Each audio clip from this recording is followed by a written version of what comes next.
तो जैसा कि लास्ट एपिसोड में हमने देखा था कि टाइशुआन टावर के मास्टर वांग और जियोशान सेक्ट के मास्टर जियो का पुराना टाका था, मगर कुछ रीजंस की वजह से इनका ब्रेकअप हो गया। वही दूसरी तरफ युआन और शावी 28 दिनों से भूखे प्यासे थे, क्योंकि इन्हें एक दूसरे के खाने पर भी भरोसा नहीं था। उनके हिसाब से खाना पॉइजनस हो सकता है। साथ ही दोनों तो 1 मिनट के लिए भी नहीं सोए, जिसके चलते इनकी हालत खराब हो जाती है। और इसी का फायदा उठाते हुए एक मिस्टीरियस लड़की ने इन दोनों के ट्रेजर्स पर कब्जा कर लिया।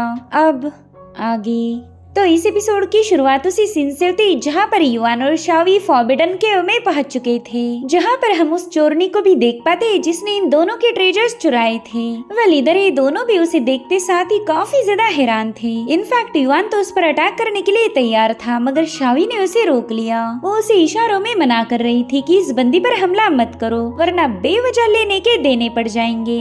जिसके बाद शावी बड़ी फ्रेंडली अंदाज में उस बंदी से बात करने लगी। वो कह रही थी कि मेरे ख्याल से तुम डीमन सोल सेक्ट की मेंबर हो। जिसके बाद वो युआन को बताने लगी कि देखो तो ये बच्ची कितनी ज्यादा प्यारी है। हमारे एब्सेंस में इसने हमारे ट्रेजर्स को काफी अच्छे से प्रोटेक्ट किया। ऐसे ईमानदार डिसाइपल्स भला इस दुनिया में कहाँ ही मिलते। जिस पर युआन शावी से कहने लगा कि हाँ मेरी जान, तुम एकदम सही बोल रही। ये बंदी तो काफी ज्यादा वफादार निकली जो इसने हमारे ट्रेजर्स को प्रोटेक्ट किया। और अब वो अपने ईवल अंदाज में उस बंदी की तरफ आगे बढ़ने लगता है, लेकिन युआन उस पर अटैक कर पाई इससे पहले उस लड़की ने रोना शुरू कर दिया। वो कहने लगी कि आपने ये हमारे सेक्ट के मास्टर को खत्म करके हमारे डीमन सोल सेक्ट को आजाद किया था। अगर वो मास्टर जिंदा होता तो हमें हमेशा के लिए अपना गुलाम बना देता, लेकिन आपने ये हमारी गुलामी की जंजीरें तोड़कर हमें आजादी बहाल की। अगर मैं दिन रात गधे जैसी मेहनत भी करूँ तो भी आपकी इस एहसान को चुका नहीं पाऊंगी। तो युआन अपना हाथ आगे बढ़ाते हुए उसके कंधे पर हाथ रखने की कोशिश करने लगा। वो कह रहा था कि मेरा शुक्रिया अदा करने की कोई जरूरत नहीं, अब तो तुम हम में से एक हो, तो प्लीज इस फॉर्मेलिटी को यहीं पर रोक दो। मगर वो बंदी फटाफट से साइड में हटकर दोबारा से रोना शुरू कर देती है। वो कहने लगी कि हमारा सेवियर कितना ज्यादा दयालु है। तो शावी उसे समझाने लगी कि प्लीज रोना बंद करो, हम तुम्हें रिवॉर्ड दे सकते हैं। मगर वो बंदी दोबारा से साइड में हटते हुए कहने लगी कि भला मैं आपसे रिवॉर्ड कैसे ले सकती हूँ, आप तो मेरे अन्नदाता हो, मेरे चेन ब्रेकर हो। अगर मैंने आपसे रिवॉर्ड लिया तो जहन्नुम में मेरे लिए अलग से कढ़ाई लगाई जाएगी। तो शावी उससे कहने लगी कि मेरी जान, तुमने तो हमारे रिवॉर्ड को अर्न किया है, प्लीज हमारे रिवॉर्ड लेने से इनकार मत करो। सो गाइस, इन दोनों का रिवॉर्ड था उस बंदी को बेहोश करना, क्योंकि ये लोग अच्छे से जानते थे कि ये बंदी वही चोर है जिसने इनका ट्रेजर चुराया। तभी युआन उससे कहने लगा कि लड़की, तुम्हें तो हमारा रिवॉर्ड एक्सेप्ट करना ही होगा। अगर तुम ऐसे ही मना करती गई तो फिर मेरा भेजा सटक जाएगा। वहीं पर शावी उससे कहने लगी कि चलो मेरी जान, जल्दी से मेरे पास आ जाओ। मगर वो बंदी तो इसके लिए साफ इनकार कर देती है। वो कह रही थी कि आप दोनों की हालत देख कर ही पता चल रहा कि आप कई दिनों से भूखे प्यासे हो। आप तो अपने वेपन को भी उठा नहीं पाओगे, तो भला इस ट्रेजर को संभाल कैसे सकते हो? तो क्यों ना आप दोनों की बिहाफ में मैं ही इन ट्रेजर्स को सिक्योर रखूं। अब उस लड़की को अपने ट्रेजर्स पर हाथ लगाता हुआ देखकर युआन उस पर काफी ज्यादा भड़क गया। वो तो बड़ी तेजी के साथ जाकर उस पर अटैक कर देता है। हालांकि वो बंदी भी कुछ कम नहीं, उसने बड़ी आसानी के साथ युआन के अटैक को काउंटर कर लिया। वो युआन की सोड को होल्ड करते हुए कहने लगे कि तुम तो टाइशुआन टावर के जाने माने असासिन हो, फिर तुम्हारे पास ऐसी बेजान सी सोड कहाँ से आ गई? इससे अच्छी तो मेरी उड़न सोड है। वेल उसके ताने सुनते साथ ही युआन काफी ज्यादा गुस्सा हो जाता है। उस बंदी को सबक सिखाना चाहता था, लेकिन कमजोर होने की वजह से वो एक अटैक भी ढंग से नहीं कर पाता। तभी वो लड़की उससे कहने लगी कि तुमने तो लगभग 1 महीने से कुछ भी नहीं खाया और ना ही तुम सो पाए, मगर फिर भी अपनी तलवार लेकर मुझ पर अटैक कर रहे हो। ये बात तो माननी पड़ेगी कि तुम काफी ज्यादा इम्प्रेसिव हो। जिसके बाद वो बंदी बड़ी चालाकी से युआन पर अटैक करते हुए उसे वहीं पर नॉकआउट कर देती है। वहीं पर शावी जैसे तैसे अपने ट्रेजर्स के पास पहुंच गई थी, मगर उस बंदी ने शावी को भी बेहोश कर दिया। वो कह रही थी, अरे अरे जरा अपनी हालत तो देखो, तुम कितनी ज्यादा पैथेटिक हो। मेरे हिसाब से तुम दोनों को आराम की सख्त जरूरत है, तो क्यों ना मैं तुम्हारे लिए एक बेहतरीन सा लोकेशन ढूंढूं। और अभी इसी यहीं पर कट होकर हम उस बंदी का असली फॉर्म देख पाते हैं। वे ये कोई और नहीं बल्कि जियो केव की लियान है, जिसे 9 इमॉर्टल टोटल अलायंस के अपर 3 सेक्ट ने हायर किया था ताकि ये बंदी युआन और शावी का काम तमाम कर सके। और लियान ने अपने काम को भी अंजाम दिया। वो काफी ज्यादा खुश थी क्योंकि उसके हिसाब से इन दोनों को खत्म करने में उसे जरा भी एफर्ट्स नहीं लगे। मगर उसे कौन बताएगा कि ये दोनों बंदे इमॉर्टल्स हैं। इन्हें 1000 दफे भी मार दिया जाए मगर ये दोबारा से जिंदा हो जाएंगे। और तभी उसने देखा कि शाओ अपने साथियों के साथ उस इलाके में पहुंच चुका है। वो कह रहा था कि जल्दी से उस चोर की तलाश करो, चप्पा चप्पा छान मारो, बंदी यहाँ से भागनी नहीं चाहिए। और उतने में वांगी और उसके साथियों को शक होता है कि यहाँ पर मौजूद पेड़ के पीछे कोई छुपा हुआ है। तो वांगी तुरंत ही उस बंदी से कहने लगी कि जल्दी से हमारे सामने आ जाओ वरना हमें तुम्हें मजबूर होकर खत्म करना पड़ेगा। इसलिए लियान वांगी के सामने चली जाती है। यहाँ पर वांगी उससे कह रही थी कि तुम यहाँ पर क्या कर रही हो? हमने फैसला लिया था कि हम अलग अलग होकर उस चोर की तलाश करेंगे। दरअसल वांगी लियान को पहचान नहीं पाती क्योंकि लियान ने यहाँ पर रुआन का फॉर्म लिया था। वह यहाँ पर लियान यानी कि रुआन उससे कह रही थी कि तुम एक नंबर की बेवकूफ हो। अगर वो सेंट थीफ तुम्हारे सामने भी आ गई तो भी तुम उसे पहचान नहीं पाओगी। इसलिए मैंने सोचा क्यों ना मैं भी इस इलाके को चेक करूं। खैर इस इलाके को तो मैंने पूरी तरह से चेक किया है। तुम दूसरी डायरेक्शन में जाकर उसकी तलाश करो। उस चोर का मिलना हमारे लिए काफी ज्यादा इम्पोर्टेंट है। अगर ऐसा नहीं हुआ तो सारा ब्लेम तुम पर और मेरे भाई पर आएगा क्योंकि तुम दोनों ही बैरियर पर पहरा दे रहे थे। तो वांगी भी उसकी बात मान जाती है। उसे इस बंदी पर जरा भी शक नहीं हुआ। और अब अगले सीन में हम असली रुआन को देख पाते हैं जिसने वांगी पर हमला कर दिया था। वो वांगी से पूछने लगी कि बताओ तुम हमारे टाइशुआन टावर के इलाके में क्या कर रही हो? जिस पर वांगी जवाब देती है कि हमारे मास्टर जियो ने मुझे बताया था कि टाइशुआन टावर के लोग काफी ज्यादा शातिर हैं, तो उन्होंने ही मुझे यहाँ भेजा ताकि मैं तुम्हारी मदद ले सकूं। अपने सेक्ट की तारीफें सुनते साथ ही रुआन को काफी ज्यादा मजा आ रहा था। वो कहती अरे वाह तुम तो हमेशा काफी ज्यादा बदतमीजी दिखाती थी लेकिन आज तुमने मेरे सामने अपना सिर झुका दिया। तो वांगी रुआन से कहने लगी कि मैं तुम्हारी जितनी पावरफुल बिल्कुल नहीं हूँ। अगर वो चोर मेरे सामने से गुजर भी जाए तो भी मैं उसे पहचान नहीं पाऊंगी। जिस पर रुआन कहने लगी कि अपनी कमजोरी को समझना काफी ज्यादा अच्छी बात है। पावरफुल होने का शो ऑफ करना हमेशा महंगा पड़ता। चलो ये तो अच्छा हुआ कि तुम अपनी क्षमता को समझ सकती हो। चलो बताओ तुम किस इलाके में मुझे भेजना चाहती हो? तो वांगी ने तुरंत ही उसे एक डायरेक्शन दे दी और वो बंदी तुरंत ही उसी तरफ रवाना हो गई। दरअसल ये रियल वांगी ना होकर लियान थी। ये बंदी बार बार अपना फॉर्म बदल कर इन्हें उल्लू बना रही थी। वो कहती है कि राइचियस सेक्ट हो या फिर डिमोनिक सेक्ट हो, इनमें से तो कोई भी समझदार नहीं, इन सब के दिमाग घुटनों में है। और उतने में वहाँ पर उसे किसी के आने की आहट हुई तो सीधे अपनी वेपन्स का इस्तेमाल करते हुए उसी दिशा में अटैक कर देती है। लेकिन ये कोई इंसान ना होकर एक रैबिट था।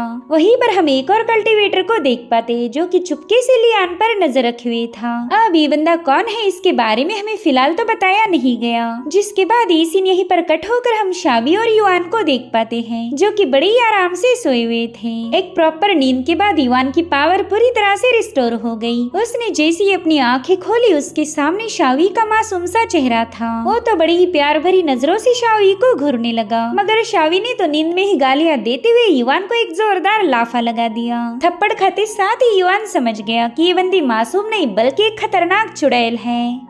और फिर शावी फटाफट से घबराते हुए उठ जाती है। वो युआन से पूछ रही थी कि तुम मेरे बिस्तर में क्या कर रहे हो।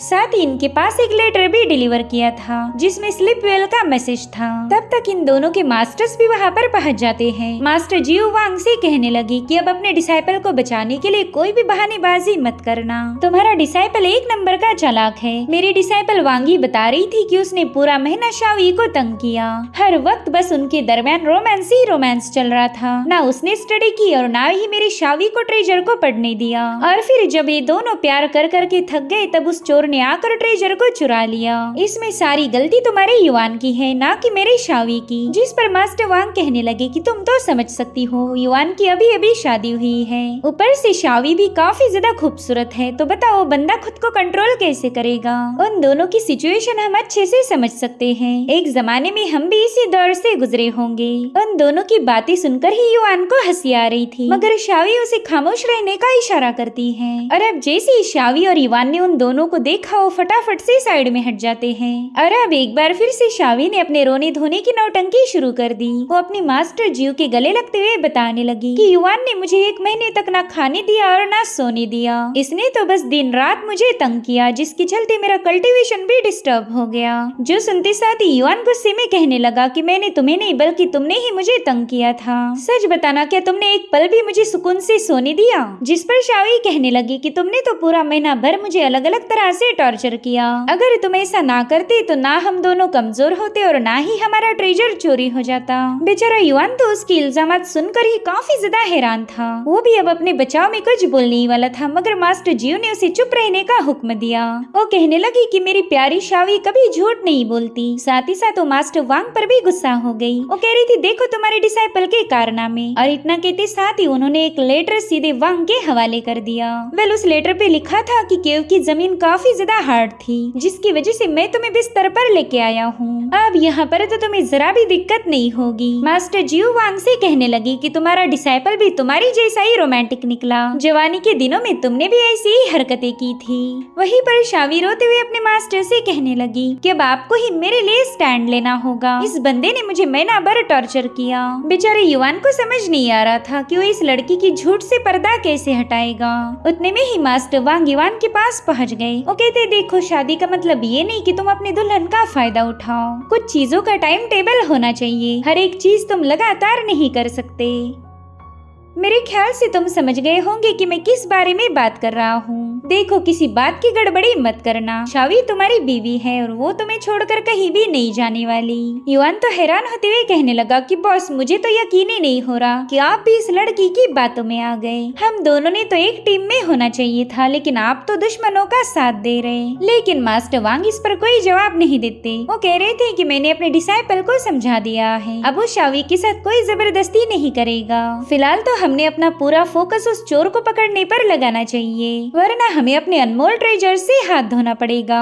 तभी मास्टर जीव बताने लगी कि वो ट्रेजर थीफ सेंट ने चुराया है, जो कि काफी ज्यादा शातिर मानी जाती। ऐसा कहा जाता कि उस बंदी ने चुराया हुआ ट्रेजर अभी तक किसी को वापस नहीं मिला। मगर मुझे तो ये समझ नहीं आ रहा कि उस थीफ सेंट ने हमें टारगेट क्यों बनाया होगा। तो शावी कहने लगी कि वो थीफ सेंट मर्द है या औरत, ये भी किसी को नहीं पता। साथ ही उनके एबिलिटीज गॉड्स और डीमंस के बियॉन्ड है। इसका मतलब तो ये हुआ कि उसे कैप्चर करना हमारे औकात के बाहर है। हो सकता है कि मेरे प्यारे पतिदेव इस काम को अंजाम दे। उतने में मास्टर वांग युवान से कहने लगे कि मेरा तुम्हारी एबिलिटीज पर पूरा भरोसा है, तो बताओ क्या तुम उस चोर को पकड़ पाओगे? जिस पर युवान कह रहा था कि ठीक है, मैं अपनी तरफ से पूरी कोशिश करूंगा। उतने में ही मास्टर जीव ने एक और आर्टिफैक्ट बाहर निकाल लिया। इसे स्टार लॉकिंग कंपास कहा जाता था। उस कंपास को शावी के हवाले करते हुए बताने लगी कि एक बार इस कंपास में उस पर्सन की ऑरा को ऐड करो तो ये 1 किलोमीटर के दायरे में उस पर्सन को ढूंढने में तुम्हारी मदद करेगा। जिसके बाद मास्टर जीव शावी के पास जाकर धीरे से बताने लगी कि अगर युवान ने तुम्हें महीना भर तंग किया है तो इसमें इतना बुरा मानने की कोई जरूरत नहीं। तुम्हारा नेचर काफी ज्यादा शांत और रहमदिल है। हो सकता है कि युवान तुमसे मोहब्बत करने लगा तो ऐसे पावरफुल बंदे को अपनी उंगली पर नचाना तुम्हारे लिए आसान हो जाएगा। मैं तो कहती हूँ तुमने ऐसे मौकों का फायदा उठाना चाहिए। वहीं पर मास्टर वांग भी युवान को अपना सीक्रेट लेक्चर देने लगे। वो कह रही थी, देख बच्चे, हम हत्यारों की जिंदगी काफी ज्यादा मुश्किल होती। इनफैक्ट डेथ भी हमारे लिए काफी ज्यादा अनप्रेडिक्टेबल है। आज भले ही तुम जिंदा हो, लेकिन कल हो सकता है कि तुम मारे जाओ। इसलिए मौका मिलते साथ ही अपनी ब्लड लाइन को आगे बढ़ाना। शावी, और तुम्हें तो काफी ज्यादा प्राइवेसी मिलेगी, तो मौका मिलते साथ ही अपनी लेगेसी को आगे बढ़ाने वाले बच्चे को पैदा कर लो।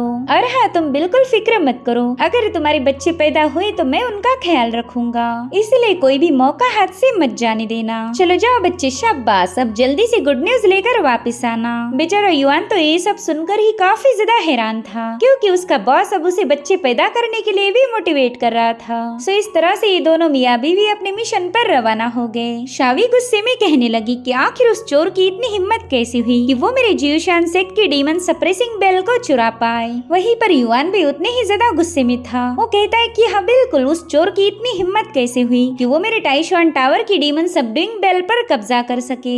हम दोनों उस चोर की ऐसी हालत करेंगे कि वो ये सोचने पर मजबूर हो जाएगी कि आखिर मैं पैदा ही क्यों हुई थी। बस अब उस चोर की उल्टी गिनती शुरू। और इसी के साथ एपिसोड यहीं पर एंड हो जाता है। Thank you so much for watching. Bye bye, take care.